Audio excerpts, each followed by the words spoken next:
don't leave Derek Fisher unguarded. Agreed. He looks like he can't hit those shots, and he just steps up and just Agreed. hits them. People forget about Fisher in the corner. Fisher in the corner. Absolutely. With that So rainbow he knows what he's arc. doing. That rainbow arc is incredible, isn't it? But I go with Rondo with the edge on that one, obviously. What about with shooting guard, Foz? Bryant v. Allen. Sorry. I mean, God. I think that there's no doubt in my mind, that Ray Allen is the best sharpshooter I have ever seen. And all apologies to Reggie Miller, the best sharpshooter I have ever seen. The guy's release is so quick; it's rough.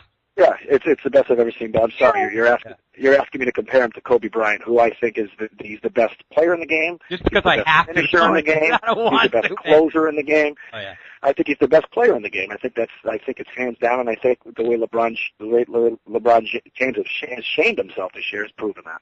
And so obviously, edge Lakers. Absolutely, Bryant, magnificent series against Phoenix in the finals, Western Conference Finals. Guy averaged every hand in his face. 33 points, 7 rebounds, 8 assists, shooting 52%. Come on, listen to you. Unbelievable. I mean, it's just like I live and breathe hoops, Boz. It's just my favorite sport. So this is the funnest show probably we've done all year. Have we done a show in a year? People are booing us in the background, but in a while, man. It's been a while. Hey, I told people, crank up your speakers, baby. Get ready. Pop a brew. Matt and Foz are back. And I'm telling you, well, I'll put us up against any of those schools. So what do we got? So for you, I didn't get what you said against Bynum Gasol and Garnett. Where was your edge? I was kind of hoping you wouldn't bring that up. Well, I kept it at the even. So at least my friend Tom is just going to be loving this. He is going to. I got a problem with Garnett. I got a slight problem with the guy. Well, what's your problem with Garnett? Okay, against Cleveland, Foz, the guy scored at least 18 points in every game. Yep. Guy's phenomenal. Okay. Where did he go? I mean, a guy he managed more than 10 only once against Orlando. I'm a little bit worried as the competition starts getting a little bit better. I'm starting to worry a little bit about Garnett. Just what you mentioned earlier in the show. He's not the same Garnett.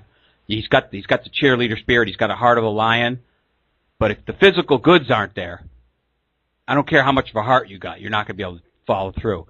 Tony, edge Gasol. I can't believe I'm saying it. I can't believe I just said that. I just said it. I'm not going to prove that this show is unbiased. You've got a 2-2 then. And I've got it, what's that? I got 2-1-1, I believe. So we got one more to go. Gasol is way tougher than he was in 2008. He's having a terrific postseason, Tony. But Garnett. Gasol, he is. I can't believe and he's younger. He's younger, and he doesn't mean he's a better player by any stretch of the imagination. And Kevin Garnett's a Hall of Famer, top 50 NBA players of all time, no doubt in my mind. I like that. But I don't know where it goes this year. At this point in time, I'm calling edge Gasol. Edge Gasol. All right. I still say edge even, but I either way, Father. They're both on firm ground. Yeah, well, I would agree, but we'll see if one of them manhandles the other. Now that I freaked you out with that shit, where are we? What were we talking about? Kobe v. Allen? Or we talking about? We're talking about. We already said that one. No, we already knew that. We're missing one. Come on, man. You're Edge Lakers. Oh, come on. Edge Lakers on that one, Father. Edge Lakers. That's like, come on. That's like 101 basketball, baby. All right, shoot our last one out, buddy. Small forward, baby. You knew this was coming. Psychopath versus Paul Pierce. Let it ride. Oh boy, Foz. I mean, our test is just waiting to blow, baby. The guy cannot be trusted. He's nuts, dude. Come on, Tony. He's freaking crazy. God bless him. He's freaking out of it. I don't know whether to live in the past or enjoy it, or what the hell was he saying the other day? My Lord. He's a defensive. He could possibly be a defensive wizard with a possibility of throwing up 25 on you.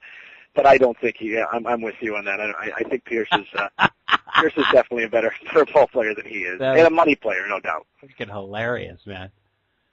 So we've got you've got 3-2 edge for the Celtics. Now I'd like to know what your coaching edge is.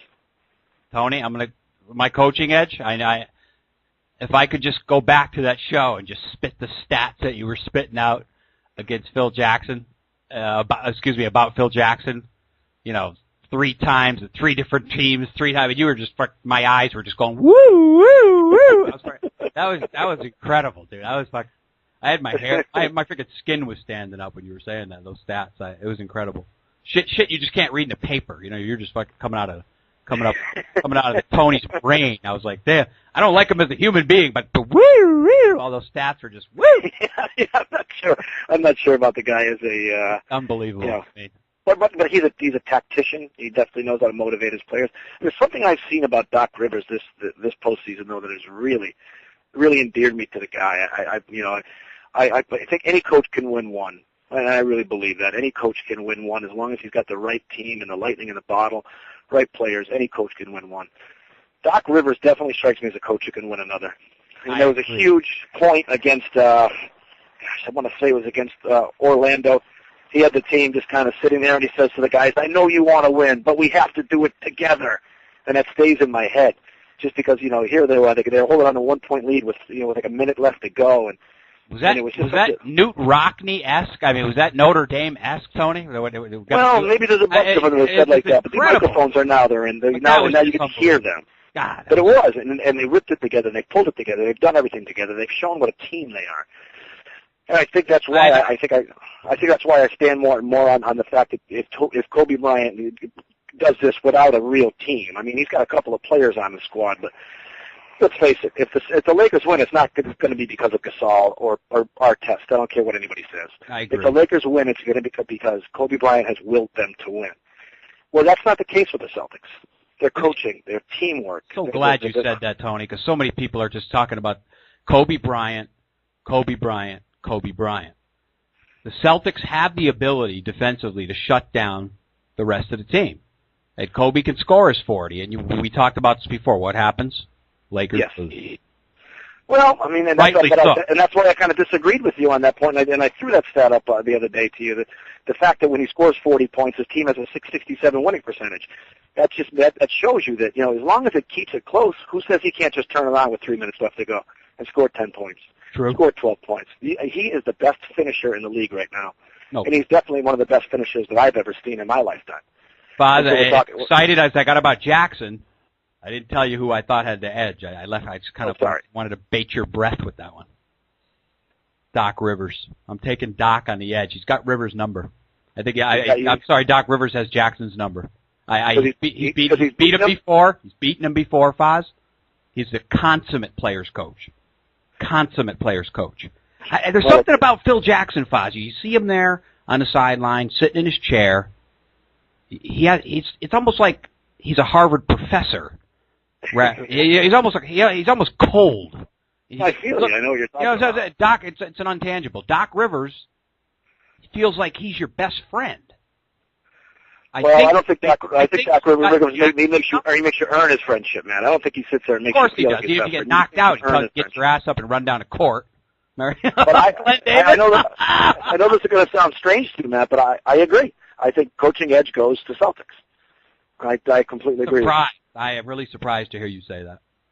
Well, I thought you'd call it. I thought for sure from you'd call it even, or you'd give the edge to Jackson. Listen. I think I still would think he's probably the best coach of all time. You know, but there's even the best win. Muhammad Ali got knocked down. I mean, even the best win, man. And I just think that at this point in time, I think where things are, I think that I think that Doc Rivers is a better coach than he is, and has a better handle on his team, and pulls the right buttons, or pushes the right buttons, and pulls the right strings. You know what was pretty amazing is watching Rivers towards the end of the season, how he like monitored all his aging stars' minutes.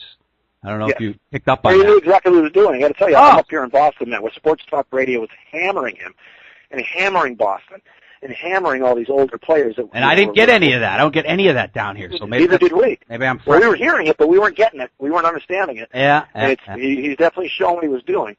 But I guess that goes to maybe our final part about this would be the bench. Who do you give the edge to? So that's going to be a big part. Your bench. Where's your edge? Yeah, reserve. You're talking. Yeah, I mean, Celtics. So you got to go with the Celtics. I mean,